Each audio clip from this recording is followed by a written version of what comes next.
poligami. Ada orang dia belum bisa poligami, dia menghina poligami itu, gitu kan? Ini berbahaya sekali ini, menghina hukum Allah SWT. Kalau dia belum bisa dia sendiri, jangan ajak-ajak orang lain, gitu kan?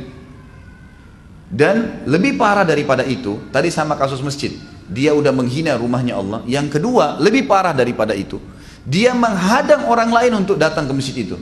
Dia menghalang orang lain untuk melakukan poligami. La haula wala quwata illa billah. Kalau anda masih belum bisa, maka berarti ilmu anda yang belum sampai ke situ, gitu kan? Kalau kita belum punya ilmu, berarti syaratnya adalah belajar. Coba pelajari, bukan malah membenci hukum Allah Subhanahu Wa Taala. Dan ini hal mendasar yang difahamin sekali oleh para sahabat dan sahabiat. Mereka tidak punya kendala sama sekali dengan masalah itu. Tidak pernah ada satu riwayat istri-istri Nabi Sallallahu Alaihi Wasallam menolak waktu Nabi nikah poligami, nggak pernah. Coba datangkan satu riwayat pun tidak ada, sama sekali. Yang ada mereka cemburu, iya, terjadi kecemburuan. Itu pun, ini tolong digarisbawahi. Saya sekaligus mengingatkan karena ada di antara teman-teman kita dai, subhanallah, mereka tidak poligami, terus mencak-mencak di YouTube, di mana-mana saya lihat cuplikannya. Ya, bahkan ada beberapa orang di antara teman saya baru rencana mau telepon gitu. Ngomong masalah mustahil poligami terjadi. Mustahil kalau ada orang bisa membuat seorang istri membuat suaminya nikah sama temannya. Subhanallah, kok bisa mustahil? Dari mana mustahil ini? Dan saya temukan ternyata teman-teman ini ternyata memang belum poligami. Emang dia bukan praktisi. Maka saya sarankan, kalau kita belum melakukan sebuah ibadah, jangan kita menjadi tokoh di situ. Bukan ahlinya, gitu kan? Kalau kita lihat orang-orang yang praktisi, saya temukan banyak kasus di lapangan, orang-orang yang berpoligami, yang memang istrinya punya andil di situ. Guru besar saya, yang saya sangat kagumi, Dr. Saleh Suhaimi, beliau buta matanya di Masjid Nabawi. Beberapa tahun lalu, mungkin kurang lebih sekitar 9-10 tahun yang lalu, saya ditelepon oleh sepupu beliau, Dr. Fahad, yang mengajar saya materi akidah di Masjid Nabawi, di kampus dulu di Madinah. Khalid, ada Syekh Saleh Suhaimi mau menikah, tolong dicarikan istri. Dia mau istrinya dari Indonesia. Baik Syekh, insya Allah. Saya iklanin di pengajian saya waktu itu masih di Makassar. Saya iklanin, ini ikhwah akhwat, tolong, ada seorang Syekh, beliau pengajar di Masjid Nabawi, hafal Quran 30 juz, gitu kan. Beliau seorang ulama, mufti, seluruh dunia banyak mengambil fatwanya beliau, tapi memang beliau buta, umurnya sekitar 50-an, ingin menikah poligami. Saya juga awalnya, waktu itu saya belum poligami, dan akhirnya saya berpikir apakah ini bisa terjadi gitu. Tapi saya coba tawakal Allah. Subhanallah, banyak akhwat yang hubungin saya waktu itu ke HP saya. Ustaz, saya dengar ada berita begini, apa benar? Saya bilang iya, benar. Baik Ustaz, saya bersedia. Ada beberapa orang, maka saya sampaikan ke Syekh. Syekh, ini biodatanya sudah masuk, namanya si fulan, umurnya begini dan seperti ini. Syekh pun menyampaikan kriteria yang dia inginkan, dan Syekh waktu itu sudah memiliki 3 orang istri. Ini istri yang keempatnya. Saya sampaikan, ini Syekh sudah punya 3 orang istri, dan dia membutuhkan istri yang keempat. Subhanallah, ada di antara akhwat yang kita tidak fikir. Saya waktu itu masih menikah dengan 1 orang istri saya di Makassar, dan saya tidak tahu kalau memang akan terjadi itu. Ternyata ada di antara akhwat kita, dan umur mereka masih muda, mereka masih baru menuntut ilmu, tapi mereka mau. Dan akhirnya subhanallah, karena Syekh tidak melihat, maka yang bantu dia untuk melihat akhwat itu, karena akhwat ini pakai cadar, waktu itu masih masuk di warnet, belum seperti sekarang fasilitas luar biasa internetnya di HP bisa. Itu masih di warnet, kemudian masuk di warnet yang tertutup, ruangan tertutup. Ukhti kita ini yang sekarang jadi istri beliau di Madinah, dan masya Allah sudah punya anak, sekarang sudah warga negara Saudi. Gitu kan, itu duduk di depan komputer, kemudian dibuka cadarnya, yang bantu Syekh untuk melihat istri calon istri ini, istri pertamanya beliau, Ummu Abdillah. Dan Ummu Abdillah yang mengatakan, Syekh ini sudah cocok buat anda, lamar saja dia. Begitu nikah, si telepon, Khalid, saya sudah cocok sama ini, maka lamarkan. Saya lamarkan, kemudian saya juga buatkan acara di gedung waktu itu di kota Makassar, dan berhasil alhamdulillah menikah. Sudah selesai, waktu itu ukhti kita masih sekolah, masih kuliah, dibiayai sama Syekh kuliahnya sampai 2 tahun baru berangkat ke Madinah. Setelah itu akhirnya punya anak dan sampai sekarang hidup. Bahkan Ummu Abdillah berbagi malam. Awal datang Ummu Abdillah mengatakan kepada Syekh, dia mengatakan istrinya yang pertama ini bilang, saya kasih malam saya untuk orang ini, gak apa-apa. ini seperti adik saya sendiri.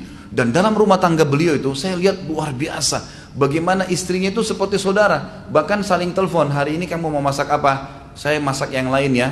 Terus begitu.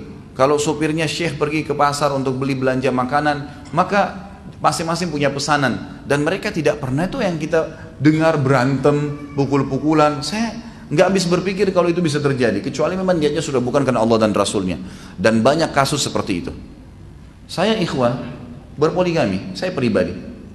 Dan kalau istri saya dari Makassar datang ke Jakarta, saya suruh istri saya di Jakarta jemput. Fadl, jemput kakak kamu di bandara. Dijemput sama dia. Saya kasih duit, silakan belanja sama-sama. Bahkan saya ajak, kalau saya ke Makassar, saya ajak istri saya untuk datang. Dan alhamdulillah, saya tempat dalam satu rumah di Makassar sama-sama dan berjalan kehidupan. Saya keluar sama-sama satu mobil. Saya praktisi dan saya temukan tidak ada masalah itu. Kok bisa ada dai-dai yang bicara tidak mungkin, tidak mungkin. Subhanallah. Orang-orang ini bagaimana? Bukan praktisi terus ngomong gitu. Yang saya ingin diberatkan di sini ikhwah-akhwat sekalian adalah jangan benci hukumnya Allah, nggak boleh. Kalau kita belum bisa kerjakan, kitanya masih kurang ilmu. Tadi contoh kasus masjid, benci masjidnya Allah, kemudian ajak orang lain benci masjid itu. Subhanallah. Ini hati-hati ada dosa di belakangnya, gitu kan? Jadi yang saya ingin titik beratkan sebenarnya bukan sedang menceritakan Syekh Soleh, bukan ceritakan diri saya, tapi saya sedang menyampaikan jangan sampai ada persepsi negatif terhadap hukum Allah dan terhadap sahabat yang mengerjakannya. Tadi kan nama-nama banyak ya, wanita terlibat dalam hidup beliau, banyak keturunannya, dan itu bukan aib dalam agama Islam sama sekali, tidak ada aibnya. Dari sisi lain tidak boleh juga ikhwah, banyak ikhwah melakukan poligami tidak sehat. Dirahasiakan sama istrinya. Kenapa dirahasiakan, akhi? Apa yang antum takutkan? Takut hanya kepada siapa? Allah Azza wa Jalla. Sampaikan apa adanya. Kalau belum bisa, bujuk, rayu, sampaikan hukum syar'i. Buat, antum harus berhasil. Memang begitu. Gak mungkin kita buka cabang perusahaan, ya, atau buka cabang toko, cabang apalah usaha kita, buka yang baru sementara yang pertama masih amburadul, administrasinya masih belum rapi, kemudian buka lagi cabang, tambah kacau nanti, rugi semua. Tapi dibuat rapi, sedemikian rupa, baru kemudian buka lagi cabang yang lain, baru seterusnya. Dan ini perintah agama, perintah agama. Bagi yang masih belum bisa, saya sarankan niat saja. Apa boleh buat? Saya bilang niat, agar antum meninggal dapat pahalanya poligami. Karena kalau tidak niat sama sekali berarti ada pahala yang kehilangan tuh. Jadi orang kalau belum bisa haji, nggak ada duitnya, jangan bilang, oh saya nggak mampu haji, sudahlah meninggal. Nggak dosa memang, nggak dosa. Tapi dia tidak dapat pahala haji. Tapi kalau dia niat, satu waktu saya punya uang, saya mau haji, ya Allah mudahin. Terus meninggal, dapat pahala haji. Sudah tahu kan hadisnya? Man hamma bihasanatin walam ya'malha. Siapa yang niat saja mengerjakan satu perbuatan baik, kutiba lahu hasanatun kamilah, dicatatkan baginya satu pahala lengkap ibadah itu. Baru niat. Fa in amilaha, kalau dia kerjakan, kutiba lahu asyru adhafiha ila 700 di'fin ila adhafin katsira.